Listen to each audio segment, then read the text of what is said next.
يا مساء الفل عليكم. الفيديو ده ليكم النهارده مش ليا، الترابيزه هيت فاهم، وهنقعد بقى نتكلم وقلت لكم اسالوا سؤال وانا هجاوب عليه. هو ده الفيديو اللي انتم مستنيينه، فاحنا بنجاوب على الاسئله بتاعتكم اللي انتم سبتوها لنا في الانستجرام. دلوقتي هستناك تكتب سؤالك لو ما لقيتوش في وسط الاسئله اللي احنا هنتكلم فيها. لايكك الجميل عشان اخوك الدولي، السبسكرايب عشانك انت تشوف كل جديد، الشير بقى لو انت ليك الهوا. يلا بينا نبدا فقره الاسئله بتاعتنا. ايه اول سؤال يا معلم؟ بداية أفضل سوندر كيو 2 ولا كاليبرن جي 3 لايت؟ السؤال ده بيجيلي كتير قوي على الخاص، في اي فيديو اي كومنت بتلاقي السؤال دوت. انا عامل لك فيديو بقاله اكتر من 6 شهور، عامل لك مقارنه بين البودات الاقتصاديه، حاطط لك كل البودات ومتكلم عنهم. البود ده حلو في ايه، البود ده وحش في ايه، البود ده مميز عن ده في ايه، عيوب كل بود، مميزات كل بود. فروح شوفه بدل ما نتعب نفسنا ونعمل لك فيديو مقارنه مخصوص. يا دولي إيه رأيك تورينا كل الأجهزة اللي عندك وتعمل فيديو على اليوتيوب؟ حلوه دي، حلوه الفكره دي. لو موافقين نعمل فيديو ونتكلم عن السيت اب ونتكلم عن الاجهزه، نتكلم عن التنكات، نتكلم عن الحاجات النوادر اللي عندي، هستنى رايكم في الكومنتات هنا لو انتوا حابين ان احنا نعمل الموضوع دوت. اما لو مش حابين فاعتبر نفسك ما شفتش السؤال، كبر دماغك. المدات اللي بتحتوي على 4 بطاريات إيش تتميز عن المدات اللي تحتوي على بطاريتين فقط؟ اغلبيه المدات الاربع بطاريات بيبقى استخدامها للفولت. ثانيا بتستخدم ار دي اي وكويلات عاليه جدا، فانا اصلا ما انصحش حد يروح يجيب مده 4 بطاريات. هو كجهاز اقتناء جامد، اداء وشبوره ودلع روعه. الفرق بين الاثنين بشكل سريع من غير تفاصيل عميقه هقول لك.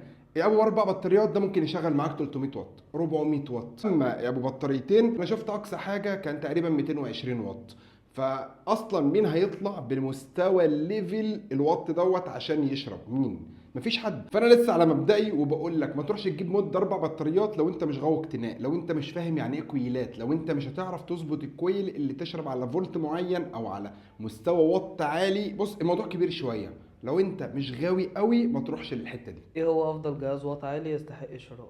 وات عالي قصدك مود ولا بود ولا بود مود؟ الموضوع مختلف. فخلينا نتكلم على اقوى حاجه. اقوى حاجه اللي هي المودات. انا بالنسبه لي عندك الارمور بيديك لحد 220 واط. زي يا معلم هات له الكويل اللي يشغل 220، افتح صدرك فاهم، عايز حته ايه يا ابو صدر واسع.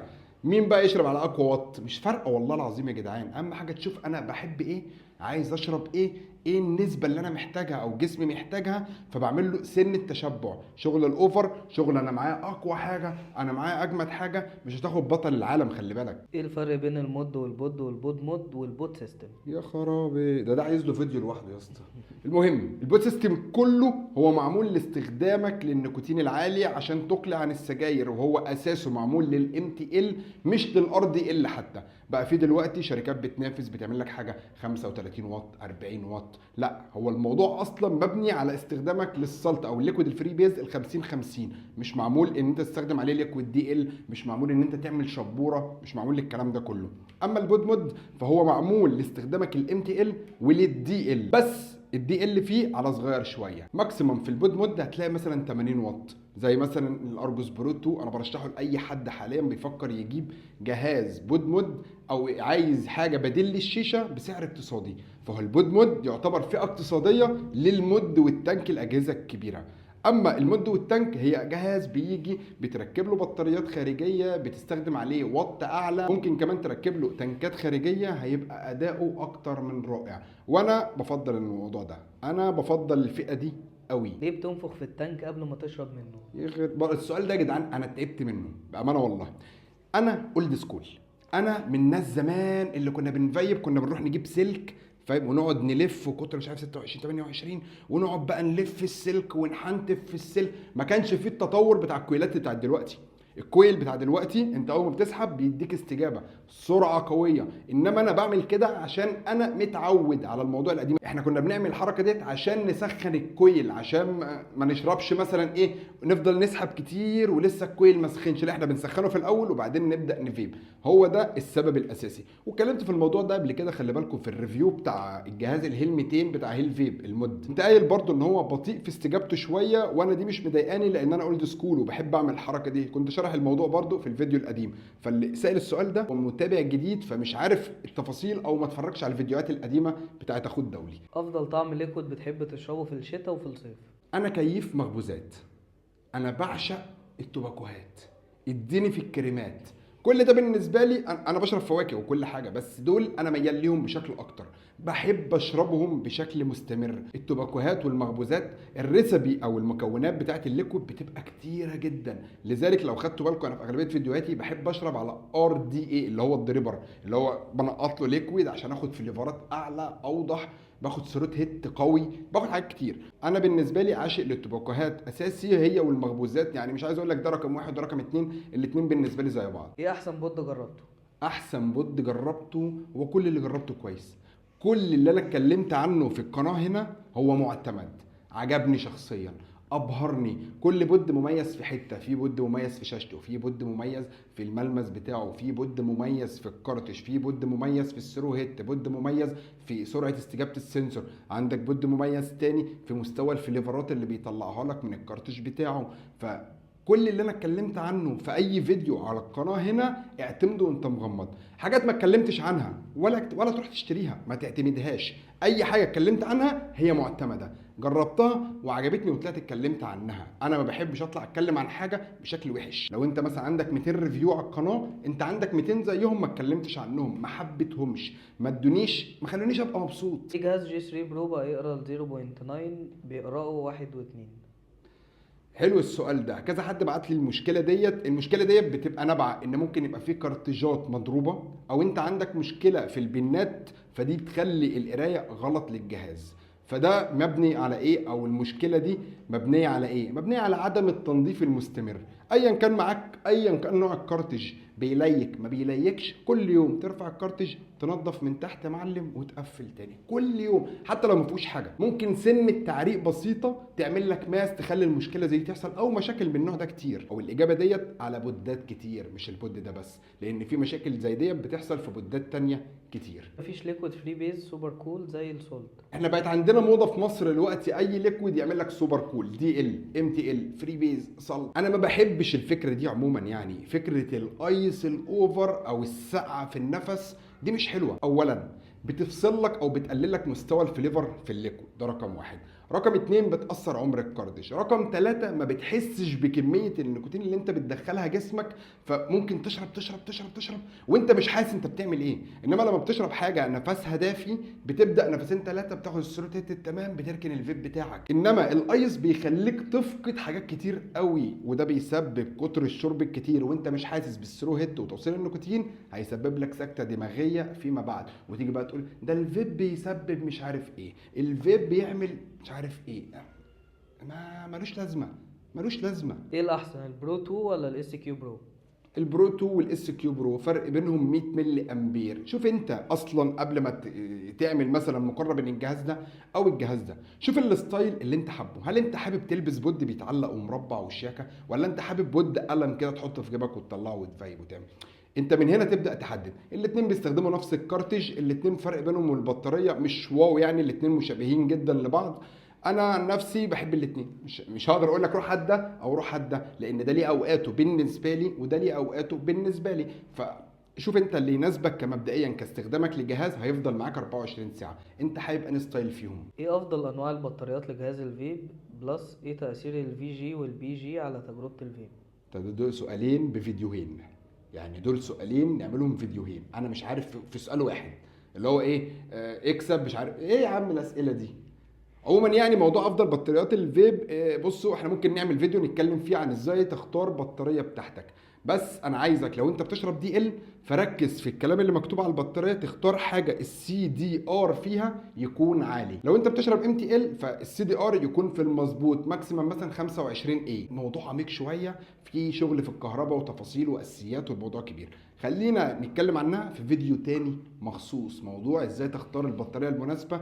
والموضوع ده خلي بالك مش متعلق بالجهاز بس، ده متعلق بنوع المقاومه اللي بتشرب عليها، متعلق بنوع السلك، هل هو نيكروم ولا سلستين ولا.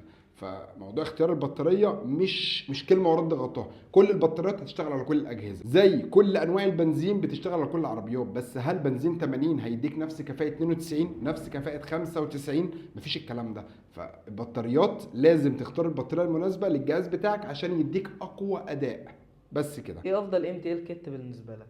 MTL كيت دي اللي هو بيجي على بعضه. تمام، لو انت بتسال السؤال دوت، مفيش حاجه بتيجي جاهزه بتديك تجربه MTL صريحه ككيت. انما بالنسبه لي مود وتانك، عندك مثلا ممكن تجيب تانك فلاش على، انا بحب مثلا المود الهيل 200، فده حوار جامد قوي. وبحب برضو البسكر بي 3، عامل لك عليه فيديو في القناه هنا، روح شوفه. لو شربت 70-30 على بود فهل ده بيعدم الكارتريدج بسرعة جدا؟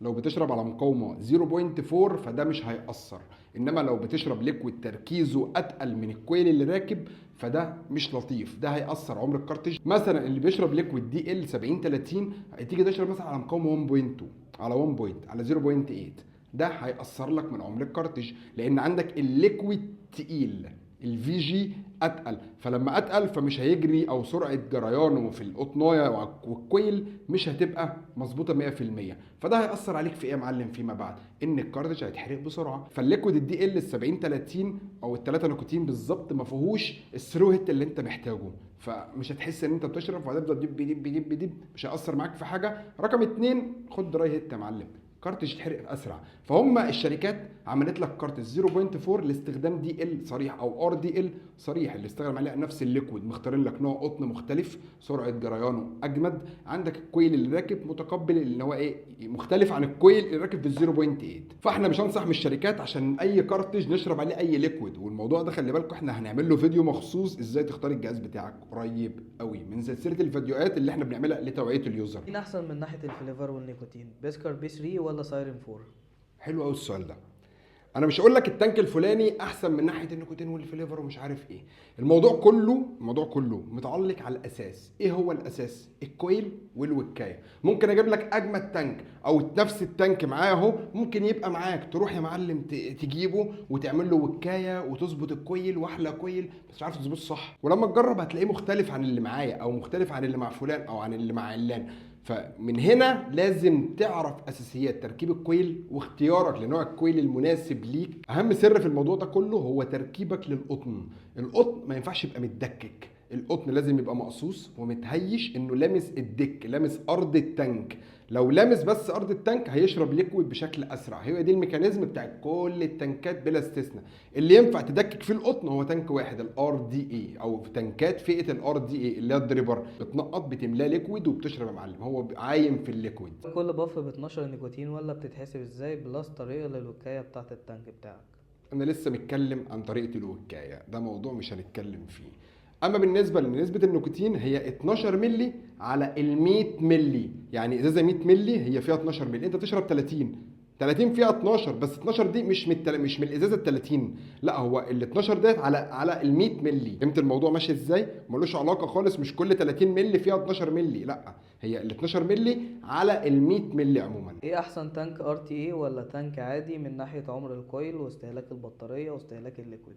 نفس اللي انا لسه قايله، اختيارك للكويل المناسب، اختيارك لنوع الليكويد المناسب، الحاجات دي كلها اللي بتحدد اجابتك على السؤال ده. انا كل يوم مثلا بغير وكايه، هل انت هتروحوا تغيروا وكايه كل يوم؟ مفيش الكلام ده. ممكن تغيرها كل يومين، كل اسبوع. انا بغيرها كل يوم، ان انا مثلا متعود ان انا اجرب ليكويد جديد، بجرب كويلات بشكل مستمر. ده انا بحب الموضوع، ففي حاجات بتجيلي فلازم اجربها، فعشان بجربها فبغير كده كل يوم. انما مش الطبيعي بتاعي ان انا بغير كل يوم، لو ما عنديش حاجه مش هغير، ايه المشكله؟ فاختيارك للليكويد المناسب والكويلات المناسبه وظبطه الوكايه بالظبط هي ديت اللي بتحدد لك الاجابه على السؤال. ليه شركات الفيب ما تصنعش في مصر ونشتري بالرخيص؟ قريبا جدا في اخبار حصريه عن انتشار عدد مهول من المصانع، ودينا لسه شايفين مصانع عربيات اتعملت، وعند احنا في تقدم مبهر.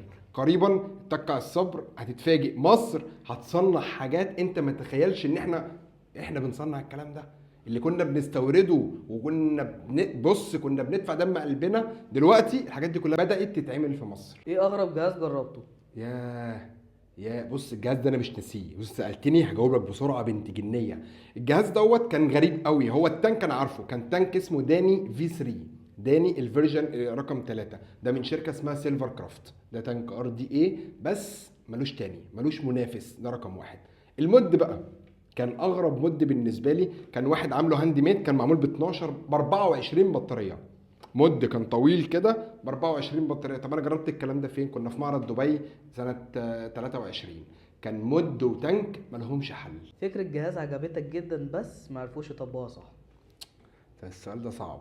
طب هو مش صعب، هو في حاجات كتير، في اجهزه كتير، بس انا هكلمك عن موضوع تاني خالص، او اكلمك عن حاجه مشابهه شويه. هتقول لي ايه يا دولي؟ هقول لك في 2018 في شركه اسمها انمود عملت لك بوت سيستم 30 واط. انت متحكم فيه تشبايه جامده جدا، وحجمه كان صغير جدا، ولكن ما تسوقلوش صح.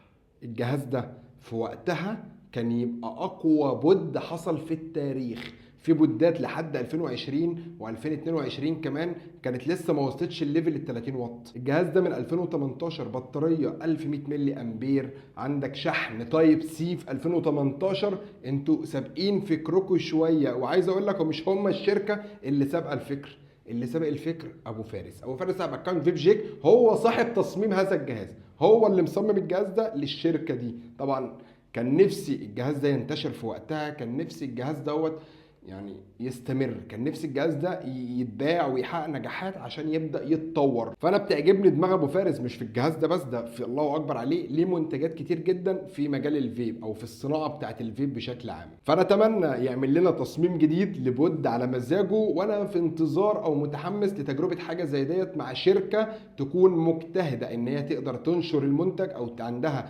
طرق توزيع للمنتج بحيث انه يبقى منتشر في العالم العربي بتاعنا قوي. ايه نوع القطن اللي بتستخدمه للويك؟ انا تعبت من كتر اسئلتك، انا تعبت يا اسطى. احسن قطن انا بستخدمه، انا بستخدم القطن الياباني، ده بالنسبه لي حلو جدا. وعندك في قطن تاني اسمه كلاود 9، ده بالنسبه لي جامد برضه قوي. دول المحببين الى قلبي. عندي انواع تانية عندي كتير، ولكن دول اللي انا بعشقهم، دول اللي انا بحبهم، دول اللي بيدوني سرعه جريان ليكويد، دول اللي بيظهروا الفليفرات بتاعته بشكل اطول، دول اللي عمرهم الافتراضي مع الكويل طويل جدا. فاللي يقع قدامه قطن ياباني اصلي يلغيني، عشان انا بدور عليه الفتره دي مش لاقيه. ايه افضل 3 بودات فئة اقتصادية حاليا من حيث الفليفر واحسن كارتريج بمعنى اصح؟ تعبت من السؤال ده يا اخواتي.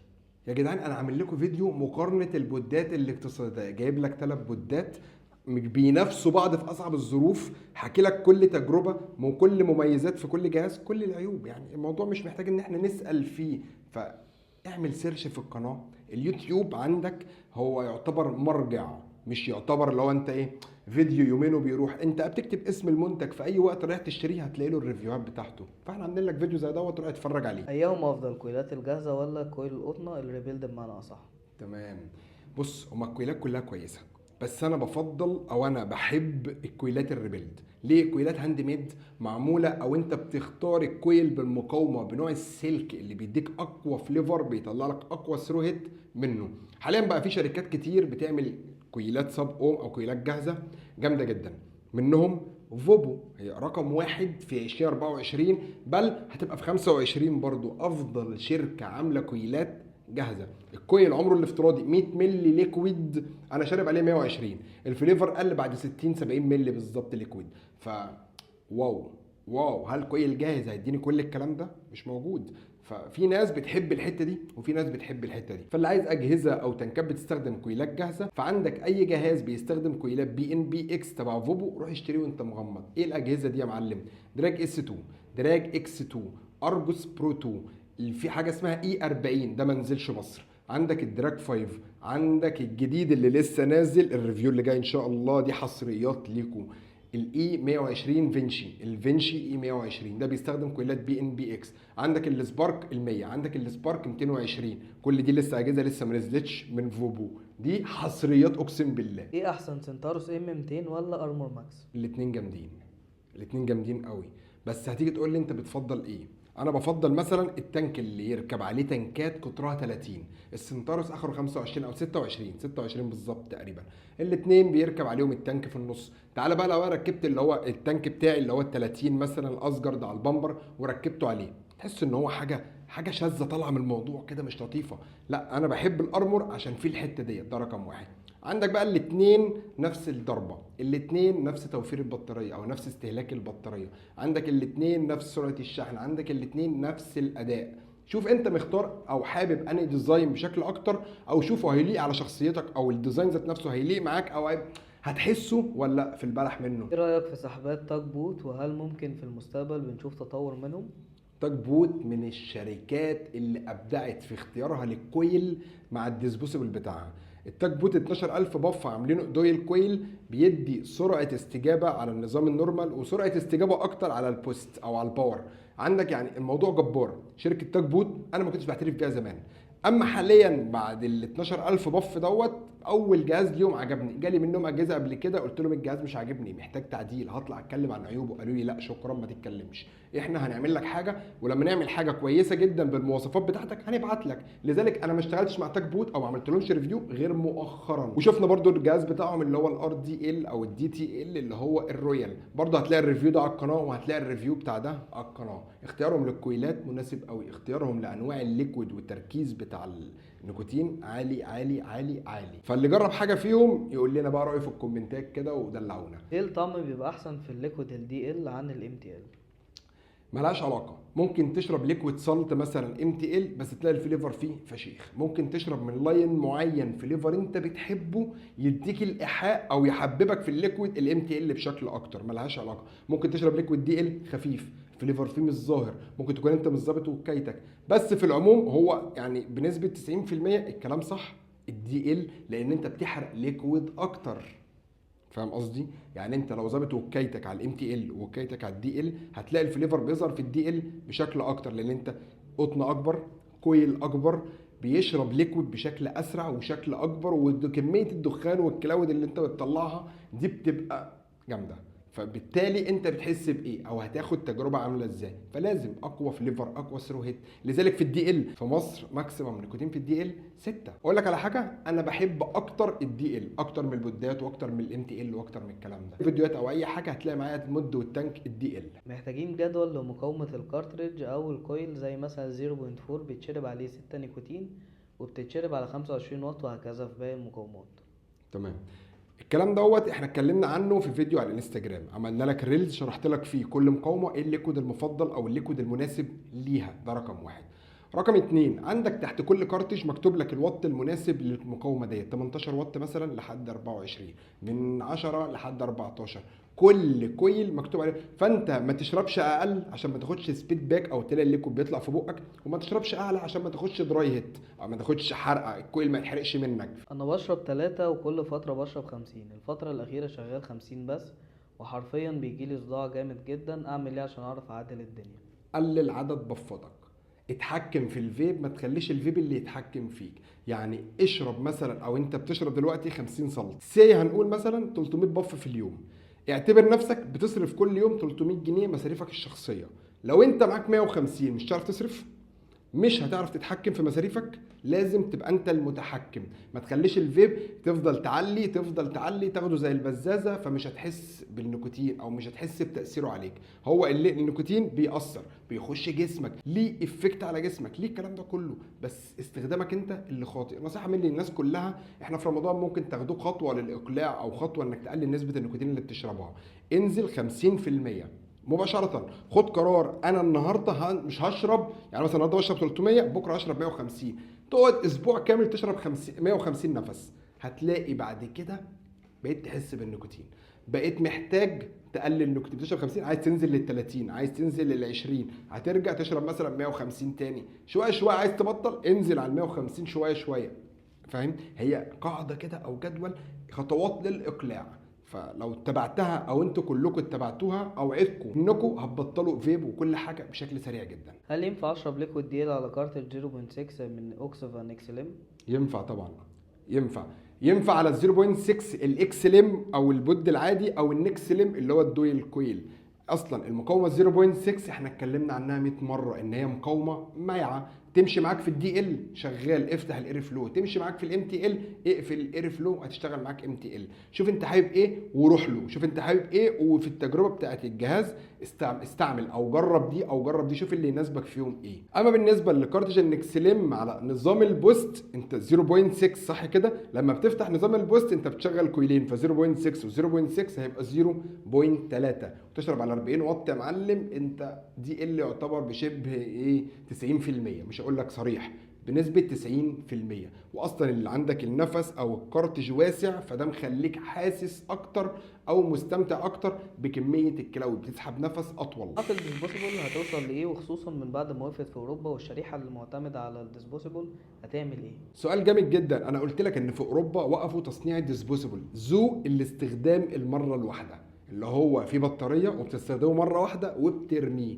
دلوقتي الشركات بدات تتوجه، او مستقبل شركات الديسبوسيبل بدا يروح للحته بتاعه الكلوز بوت سيستم. دي الجهاز زي اللي شفناه عندنا اللي هو السوبا اكس 2، جهاز بطاريه بورده تشباه تحكم في الوات وكل حاجه، وعندك بيبيع لك كارتجات جاهزه مليانه ليكويد، تخلص الكارتج ارميه. هم خدوا القرارات ديت عشان الديسبوسيبل البطاريه الواحده بيترمي في اي حته، بيترمي في الزباله، وهم بيعيدوا استعمال الزباله مره تانية. فاثناء استعمالهم او اثناء الفرز او اثناء المكنه اللي بتدوس على الحاجه عشان يبداوا يصنعوها من اول وجديد تاني، ممكن تسبب مشاكل في المصانع بتاعه الفرز، مشاكل في حاجات كتير. فالشركات من هنا بدات تفكر في الكلوز بوت سيستم، وانا شايفه فكره ناجحه جدا لينا وليهم. انا ثابت على نسبه 9 و12، بس لما بطلع بسول 30 بريميوم او حتى 18 مصري مش بحس باي افكت او فرق اشباع او بفات اقل. بس كده؟